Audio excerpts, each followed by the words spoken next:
Assalamualaikum warahmatullahi wabarakatuh. Kita sering menyalahkan pengemudi karena mengemudi di jalanan. Tapi, bagaimana jika jalan yang mereka lewati memang didesain atau dirancang untuk gagal? Di sini, saya Anastasia Diandra Putri dari kelas D Rekayasa Lalu Lintas akan membahas bagaimana kondisi geometri jalan di tikungan SD Negeri 3 Selorejo Blitar jauh melenceng dari standar keselamatan yang ada. Berdasarkan penelitian yang telah saya temukan oleh Nando Ramadhani Nur Adnan, Pranoto, dan Budi Raharjo, saya menemukan bahwa kemiringan tikungan yang terlalu ekstrim atau super elevasi 11,50% melampaui batas aman. Ini bukan soal mengantuk, tapi soal kesalahan teknis yang mengancam nyawa. Kesalahan teknis pada tikungan ini ternyata tidak hanya pada super elevasinya. Analisis mendalam menunjukkan 3 elemen geometri krusial yang gagal memenuhi standar, yang secara kolektif meningkatkan potensi kecelakaan pada tikungan ini. Yang pertama, mari kita bahas tentang super elevasi. Kondisi existing di lokasi ini memiliki nilai. Nilai ini jelas melampaui persyaratan maksimum yang telah ditetapkan oleh standar perencanaan.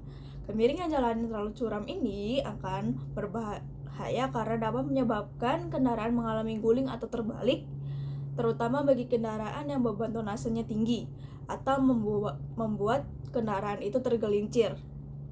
Yang kedua, ada masalah serius pada lengkung peralihannya.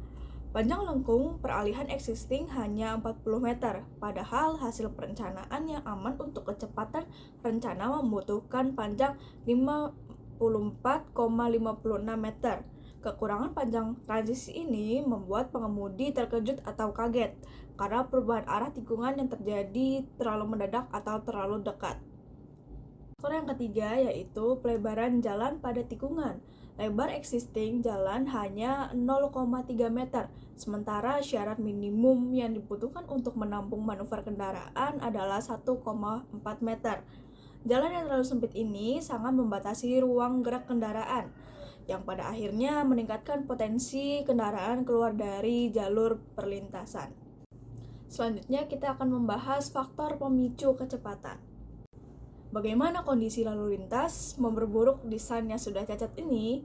Data menunjukkan bahwa meskipun volume lalu lintas tertinggi terjadi pada hari kerja, kecepatan rata-rata tertinggi justru tercatat pada hari Minggu. Kenapa?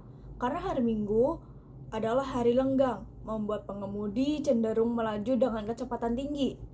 Kombinasi antara kecepatan tinggi yang didorong oleh jalan lenggang dengan desain tikungan yang secara teknis berbahaya ini menciptakan resep sempurna untuk kecelakaan. Secara keseluruhan, meskipun faktor manusia seperti kecepatan tinggi dan mengantuk adalah penyebab dominan kecelakaan sebesar 57,14%, faktor jalan menyumbang sebesar 21,43%. Dan perlu digarisbawahi, semua kecelakaan yang disebabkan faktor jalan selalu dikaitkan dengan kemiringan tikungan yang berlebihan. Jadi kesimpulannya adalah kesalahan desain geometri jalan di tikungan SD Negeri 3 Selorejo ini bukan hanya masalah estetika, tapi adalah resiko teknis yang mengancam nyawa. Dan yang kita sudah bahas tadi, melihat bahwa super elevasi yang kelewat batas, lengkung peralihan yang terlalu pendek, dan lebar jalan yang sempit secara kolektif menciptakan kondisi yang dirancang untuk kecelakaan. Meskipun kita harus terus mendorong kedisiplinan pengemudi, tanggung jawab pertama untuk keselamatan ada pada rekayasa lalu lintas dan juga desain infrastrukturnya. Tugas saya sebagai mahasiswa yang mempelajari rekayasa lalu lintas adalah memastikan bahwa ilmu yang saya pelajari dapat diimplementasikan untuk menciptakan jalan yang berempati pada pengemudi dan juga meminimalisir potensi kegagalan.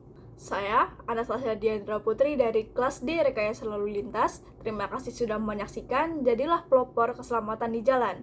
Wassalamualaikum warahmatullahi wabarakatuh.